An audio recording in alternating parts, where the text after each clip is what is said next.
Hi everyone, it's Ray here from Women's Football Today, and we got the Manchester Derby at the weekend, and we have got making her first appearance on the channel is Chloe, who is a Man United fan. How are you doing, Chloe? I'm okay, thank you. How are you? I'm very well, very well. And Jenny, you all know Jenny. How are you doing, Jenny?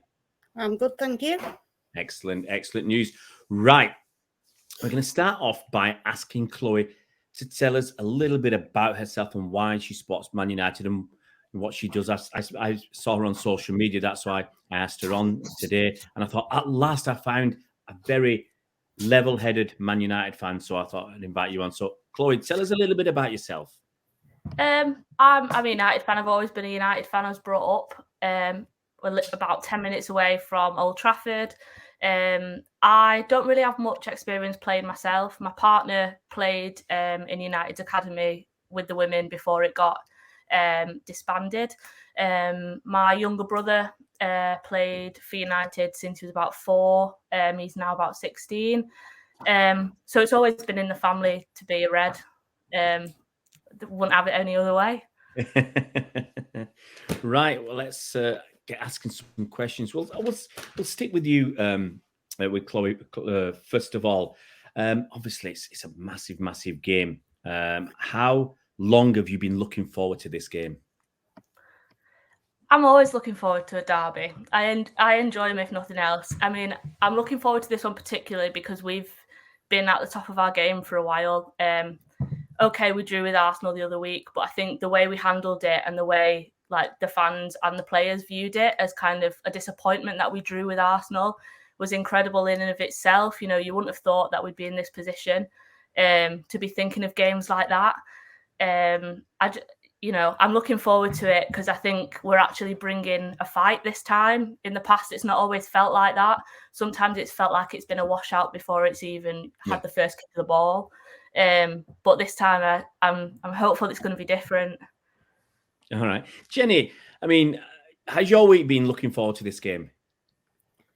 Yeah, it's been good. I mean, it's the first time, obviously, since we played them at the Etihad that there's going to be fans in the stadium, and it's apparently a sellout. It's just been on the news that it's a sellout. So, you know, if there's the 7,000 that it takes, then it's going to be a great atmosphere, and it's a good advert for women's football. Yeah, absolutely. Obviously, there's been issues around each team's manager. I'll start with Chloe. Obviously, Casey Stoney left in the summer, and you got a new manager in. Were you worried when Casey left? And how do you think the new manager's done so far? I think we were always going to be a bit worried when she left. She's a big part of the club, you know. She's a big part of the history. She's very well established, so there was always going to be that sort of period where we were a bit worried. I think Mark's done really well. I really do. I think some of his decisions you can argue have been a bit choice at times, but generally speaking, now I think he's instilled something in the players that is given a good talking to. He's instilled something in them that is just that fighting spirit. When you think about how well he's done previous, we're just excited for him. He gets on really well with the players, and they're playing testament to the fact that he is doing well there. And I think that's the main thing. It's really important that he's sort of stepped up to it in a way that we were nervous nobody could or nobody would. But yeah, he's got the wealth of experience, and it's obviously doing the talking. Yeah. And Jenny, I'll ask you about the Man City manager. Obviously, at the start of the season, City were losing a lot of games, and there was arguments about, okay, there's a lot of injuries, big players have left, like Sam Lewis, and we had big injuries like Chloe Kelly. And I think City lost a lot of league games at the start of the season. We went out of the Champions League with a win, really. And the fans calling for Gareth's head. How do you think he's done since those early days? Has he turned it around enough for you? And do you see him having a long-term future with the women's side? Yeah, I mean, you can't look at the beginning of the season and say that. I mean, we were poor. There's no doubt about it, but we did practically have most of who was going to be on the team sheet out. Now we've started to get players back. We're starting to get a run together. So I think you've got to look at that and think, well, yeah, it was possibly down to the injuries. Whether he's turned it around with the fans, I don't know. I feel that he's got enough to do it. He's just got to have a bit more of a connection with perhaps the fans as well as the players. What do you think he needs to do this season then to satisfy the fans? Obviously, winning the league's out of the question, I think, at the moment. What does he need to do to win the fans over again and win the board as well? I think, well, we need to qualify for Champions League. That's got to be the one thing that he's prioritising now. If we can get to winning the league, then great. It would be a big bonus, but like you say, I can't see it happening. We have just got to qualify for that Champions League. Yeah, that's all. I mean, would that be enough for the board? I mean, I think they obviously would have liked to had a good run in the Champions League this season, and it didn't happen. Would finishing third be enough to satisfy the board, do you think? Well, it depends. You never know what the board are thinking, whether it's in women's or men's games. I think if they got the Champions League, that would be, considering a few weeks ago we perhaps weren't even being considered for a Champions League spot. Yeah. So I think, they've got to look at it that way. Okay. Move over to Chloe. We had the Lionesses squad announced this week. Just two questions here. One, Aoife Mannion, I don't think was in the squad, and I think a few United fans were a little bit disappointed. Obviously, City fans know Aoife from her time at City. So that's the first part. And the second, City had 9 players in that squad. And I think if Steph had been fit, we'd have had 10. If Chloe had been fit, we could have had 11. And United had, was it 4? Do you think that's I think fair? so, yeah. Do you think that's right? Obviously United are above City in the table at the moment. I mean, are you a little bit aggrieved about that? Yeah. You've probably seen my tweets about it. So we'll start with Aoife. I genuinely don't know what Aoife has to do to get into that squad. Yes, she's had a bit of a niggle with her injury on her knee. But out with that, I don't know what she has to do to get in that squad. I really don't. She's played inexplicably well now for weeks, and I'd love to see her there. I'm a United fan. I'm an England fan, but I'm a United fan, so I want to see more of our players in that squad. There's other players. There's other players from other clubs that I don't necessarily agree with being there. Nikita Paris, to name one, not really in form, not been playing at a peak at all. But she's a named player. When, dare I say it, and I will say it, Leah Galton could have been up there. Leah's been amazing for us. And if nothing else, I'd like to see players from, not just from United, from other clubs that are getting that chance to knock on the door. Younger players as well.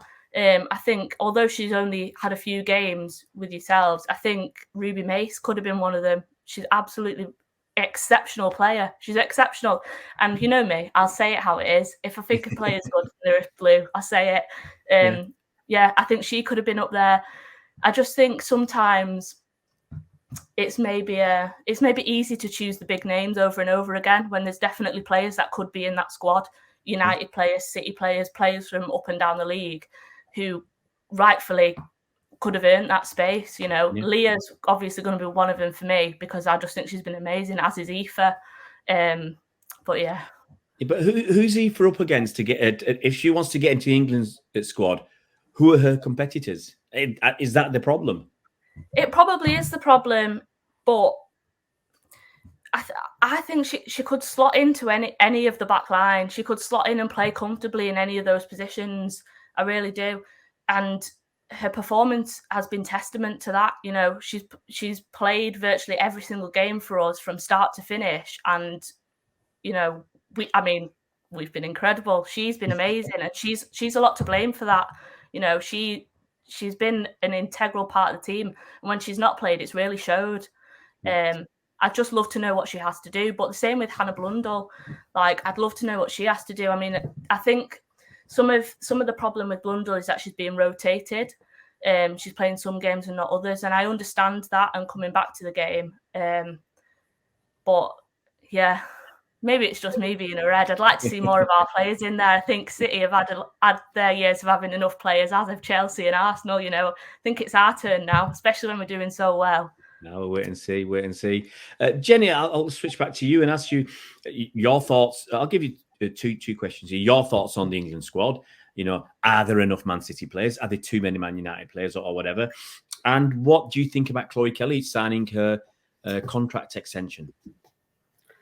Well, I have to agree with Chloe that Aoife Mannion, I don't know what she has to do either, because she played exceptionally well when she was at City, and she has done really well at United, which, you know, grates a little bit, but give her a due. She did it because that's the way she wanted to go. I can't understand why Nikita's in. She's not starting regular enough for me at Arsenal. As for, have City got enough players? Possibly. I do think Jess Park and Ruby Mace have been really good for us this season. And I know Jess has been chosen for the under-23s. So, yeah, I mean, there's a lot of players, I think, that are more deserving to be there and perhaps aren't, really. Yeah. And that goes for a lot of players in the United team. Yeah, and Chloe Kelly's extension, and she's back on the pitches, and so she's training again. Yeah, it's brilliant. I mean, we've not been able to see her because obviously she signed for us when there were no fans in, so we've only been able to see her on streams and on the TV. So it'll be good when we can get back in the stadium and see her properly, and you know. But yeah, it's good news. That 2-year extension, you know, City have got Jess Park, who's having a great season. Lauren Helm and Chloe Kelly. I mean, it's out wide. City are really, really strong. Yeah, I think when Chloe comes back and you've got Chloe on one side and Lauren on the other, it's going to be quite a formidable. What's going to happen to Jess then? Where's Jess going to play? I think Jess will slot in possibly somewhere. There'll be room for her anyway. Okay, fair enough. Okay, I'll nip back to Chloe then. And we've already touched upon it about Man United's season. It's obviously going pretty well at the moment. Do you think you can hold on to that third spot? Yeah, I do. I do, actually. You know, there's been times in the past where we've kind of reached towards the top of the table and then it's just all gone haywire. But I think this time, like I was saying earlier about the players' mentality, I think it's entirely different this time. You know, you've got, like with the Leah Galton interview with Sky Sports, and she says about consistency being key. I think that's the thing now that they understand. And I think there's a big thing, especially within like fan culture at the moment, is that we win these games and we look at them, but we also look back and say, if only we'd won those first few, you know, you can complain about them, but the way we've excelled and moved on from it, it's been really inspiring to watch, and it's been great to watch. I always think of things from a perspective of somebody trying to get into football. It's been amazing to watch, and the progression, I think, is really inspiring. And you can admit that about any club, but it's even better when you can admit it about your own. Yeah. And Jennie, looks, the situation at the moment is there's 9 league games to go. It's a very small league. There's only 12 teams in the Women's Super League. 9 games to go. United are 5 points ahead of City right now. Obviously, there's Spurs and Reading in between the two. If City don't beat United, do you think that's City's chances of finishing third almost gone because there'll only be 8 games to go? No, we still have to believe. We'll still have to believe, but I think tonight's game could be a big part, because Arsenal, for all the good they did at the start of the season, they seem to be now, whether they're on that downward spiral enough. You know, if Chelsea win tonight and go top, because they've got a game in hand anyway, so they would be in the driving seat. Can City and United finish in the top 3? You just don't know. Well, the thing is, Arsenal got 30 points. There's 9 games to go. Man City are 10 points behind. So if, let's say, Arsenal do lose, obviously we're recording this on Friday night, and in the game tonight, City would and City beat United. City would still be 7 points behind Arsenal with only 8 games to go. And there's still 21 points to play for. It's not unheard of that a team can be, up in the top 3 and drop. So, it could be Chelsea, United, City top 3. I'd be surprised. It'd be a massive surprise. Sorry, guys. It'd be a massive surprise if Arsenal suddenly, lose, and they'd have to lose about 4 or 5 games. I just don't see it in 8. It might not happen, but it's not unheard of. It's not unheard of, but I think in likelihood it's not happening. It's not happening for me. Okay, let's move on onto the game. Bring Chloe back. Chloe, we've heard Jennie there thinking City can still challenge. Where do you think this game is going to be won and lost at the weekend? To be honest, I think it depends on the team that we turn up with, speaking just from my behalf, also the team you turn up with, obviously. But I think we really, really missed Boarissa in the last game. The way she commands midfield, second to none. We need her there. For some reason, I feel like it doesn't work when she's not there.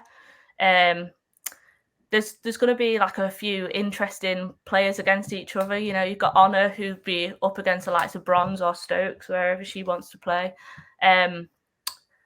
It's going to be an interesting one, definitely. I think given how strong City can be with their backline and how strong we can be with ours, it's going to be an exciting game all across.